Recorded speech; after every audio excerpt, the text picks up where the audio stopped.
Hello everybody, my name is Kat Bowser. I'm your resident fantasy therapist and welcome to my channel. Those of you who are brand new, welcome. Those of you who are returning, welcome back. For those of you who are new, my name is Kat Bowser. I'm a licensed therapist, but I'm also an author working on my first novel. And on my channel, I like to talk about what I consider the heart of a story, which is the characters. And I consider the heart of the characters to be their psychology. So you will find all kinds of topics on here relating to how the world is built around characters, world building, character development, all that kind of stuff. So this is actually the second video in a series I have started, which is basically what I like to call diagnosing character tropes. My last video, which I will link below if you guys are interested, was digging into what makes an irredeemable villain an irredeemable villain. So for this one, I definitely have a lot of hero tropes I can go to, but this one is actually one of my favorites, so I thought we would talk about it a little bit. So the trope for today's therapy session, if you will, is the took a level in badass character trope.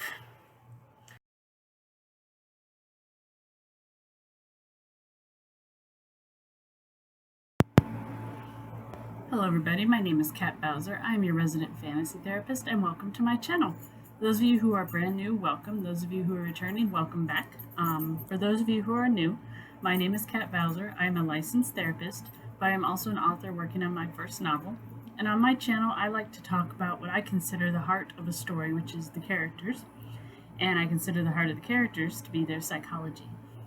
So you will find all kinds of topics on here relating to how the world is built around characters, world building, character development, all that kind of stuff.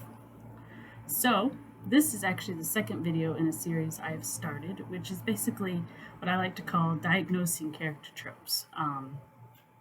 My last video, which I will link below if you guys are interested, was digging into what makes an irredeemable villain an irredeemable villain. So for this one, I definitely have a lot of hero tropes I can go to, but this one is actually one of my favorites, so I thought we would talk about it a little bit. So the trope for today's therapy session, if you will, is the took a level in badass character trope.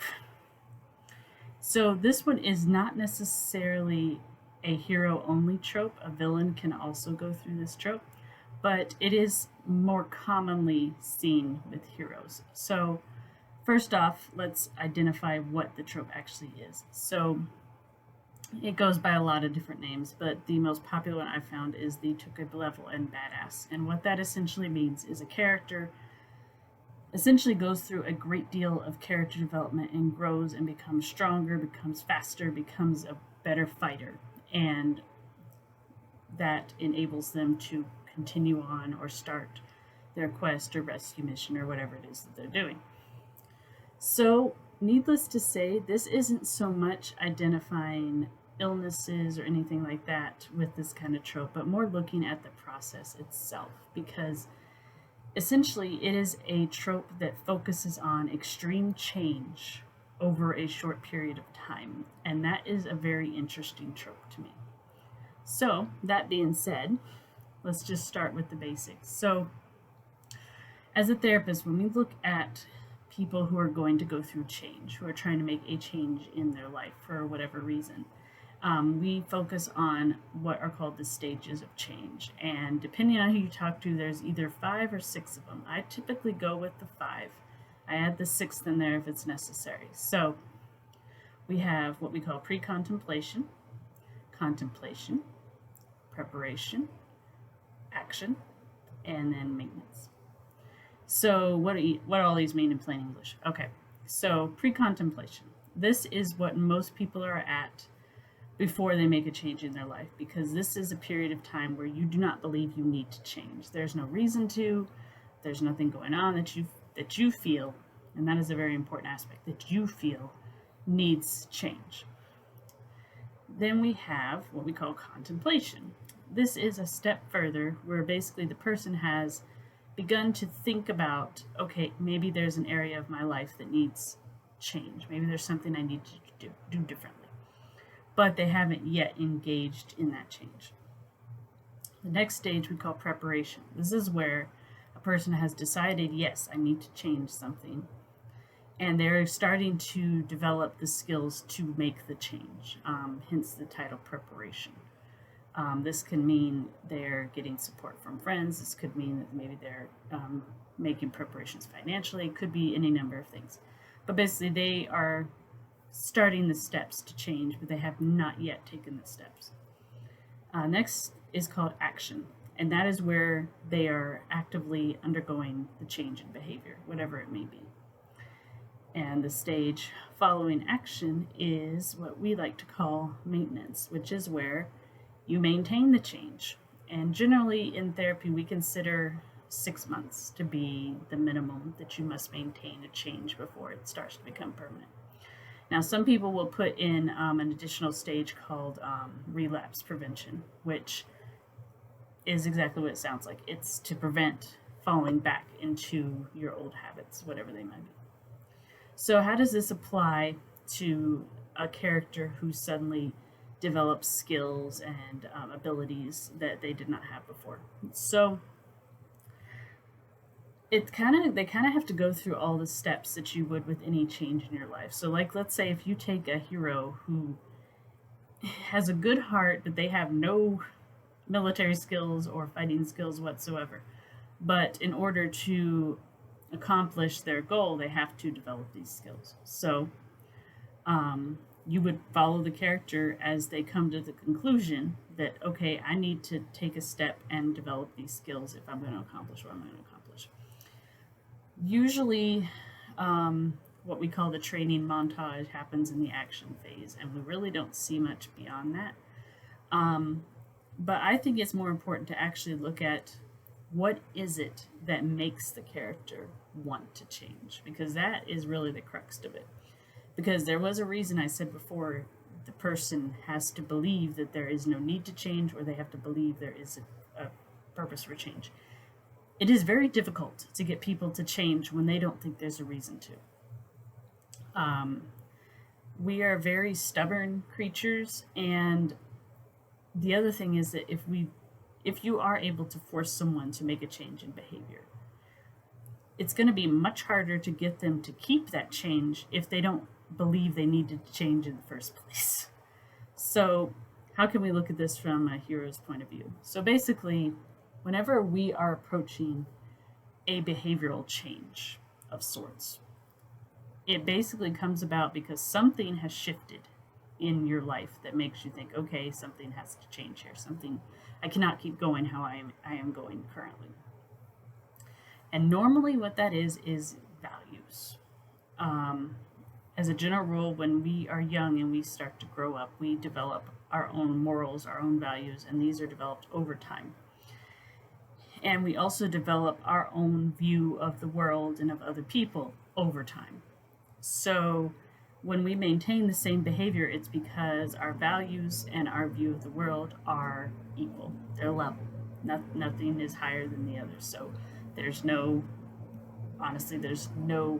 conflict to make us change. So what happens to create conflict? Well, let's take the example that we see in a ton of different movies. The hero has undergone a traumatic experience of sorts, and now they decide, okay, I need to be stronger, I need to be faster, I need to be able to take care of myself. What has happened here, generally, is that their morals have not changed, but their view of the world has. So in therapy, we call them schemas, which are essentially categories that we sort things into. So like a little kid who's just learning what animals and things are called will call something with 4 legs and a tail a cat until you tell them if it barks, it's a dog. But we sort our view of the world into schemas as well. So most of the time, people that grow up in healthy environments will have a view of the world is generally good. Again, this is just a wide generalization. I'm not saying this is true for everybody, but for the purposes of this talk, we're gonna use this. But what happens is that when they undergo trauma of any sort, now that phrase, the world is generally good, no longer makes sense. The brain hears it and says, well, if that's true, I would not have gotten hurt.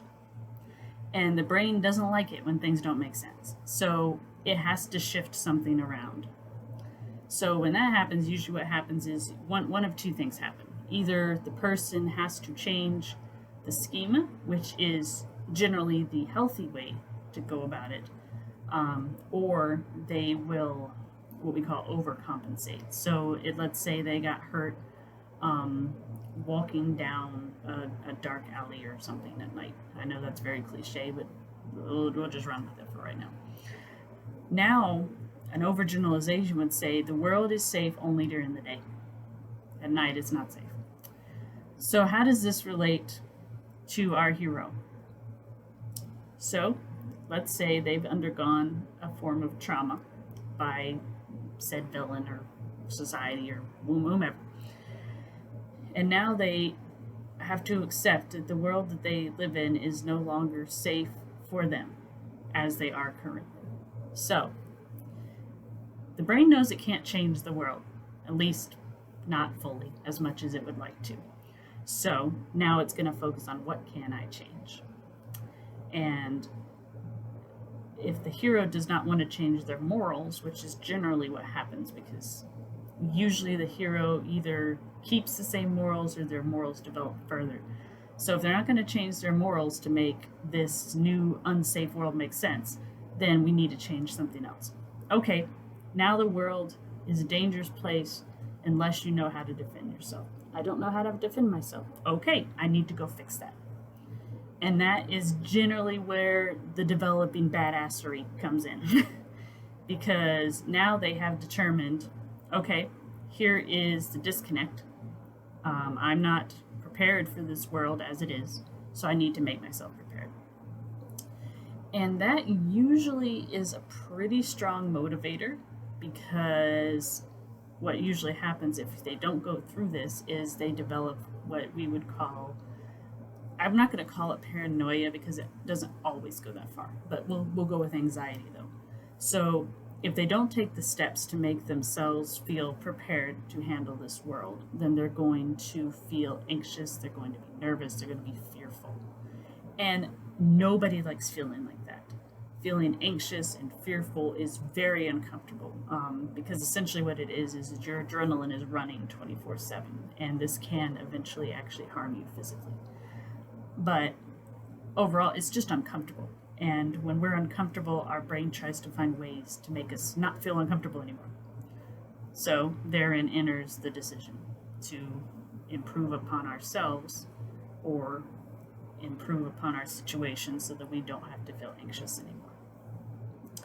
Now, I do think it is important to realize that the little step I talked about, the relapse prevention, I think it actually is applicable here, because whenever we undergo a huge change, we develop new skills, we develop a new way of approaching things, it takes a long time, especially the older you are, for it to really get implanted, for it to really take root, so to speak.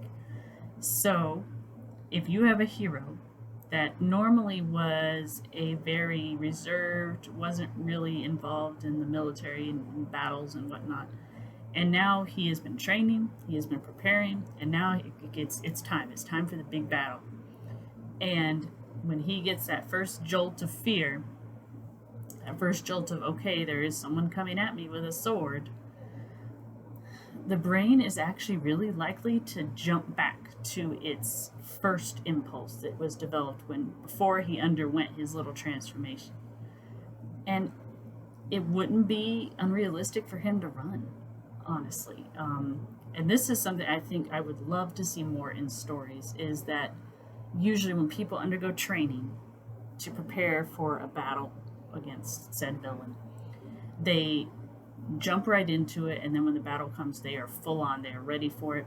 And I'm not saying that there aren't some people that can do that, but a lot of times there's gonna be some reaction. Even if you don't go to have him run away, some hesitation, some, okay, I don't remember what to do, that kind of thing. Because especially if you're lining them up against people who have been training and doing battles their whole lives, it's kind of disrespectful to have them suddenly be the best fighter on the field. And I will say I am seeing that less, which I'm really glad about that. But showing some fallback to who they were before, I think, is a good step. Um, because it kind of drives home the, okay, yes, I've been preparing for this, and I want to do better, but it's a process. Time time is really what we need to focus on here, because if your character undergoes his training, has their first battle, doesn't do so hot, trains some more, addresses the things that he's not good at, then has his next battle and does better, that's how people develop. That's how people get stronger. That's how people get better. Now, can adrenaline help you in a battle? Um, it can, but it actually does more harm than good in most cases, which I think a lot of people are surprised by. Reason being, when your adrenaline starts pumping, this frontal lobe right here, which is where we do all our logic and all our reasoning, it goes to sleep. It stops operating as well, because according to your body, when you're in a life or death situation, we do not need to be doing analyzing and thinking and things like that. So it shuts down anything non-necessary. So that's why people who've been training for years and have developed muscle memory and have incorporated these skills into their life do so much better, because it's become part of them. But someone who is new at it, like I said, their brain is going to go back to their old habits, because that's what has been ingrained, and it takes a while to create something that is a new pathway. So that, I think, is something I'd like to see more of with this trope. And don't get me wrong, I love it when characters undergo these transformations, especially for something that is important to them. I think that's a great step. But I would like to see it done a little more realistically. You don't become A+ fighter overnight. It takes years and years of work. So does that mean that your hero can't be the hero? No, they can still be the hero, but try to find ways that they can be the hero without overshadowing people that have been doing it for years. That's all I'm saying, is take a more realistic approach, because change takes time. Change takes time to be embedded. It takes time for the brain to adjust to it. It takes time even for the person psychologically to adjust to it. A lot of times when we go through a change, we have to grieve the person we were before, because it's essentially that person is quote unquote dying. That person is gone, because we are making such a huge shift. And when we go through any kind of grief, we have a process. We grieve, we have denial, we have anger, we have bargaining. I could see someone who is having to go through this fighting change doing a lot of bargaining. Hey, if I do this, well, can we not have a war? If I do this, can you keep my sister or my brother or whatever safe? Those are natural human reactions, and that's what I want to see more with characters that go through this. It's just more natural human reaction. All right, guys. So that was my digging into the badassery trope, so to speak. I hope you guys enjoyed it and found it interesting. As always, if you guys have suggestions for this series or for anything else, please let me know. I would love to read through them. You can also follow me on social media. And if you like this kind of content, by all means, subscribe, and you'll know when I put up new videos. And until next time, I hope you guys have a good one.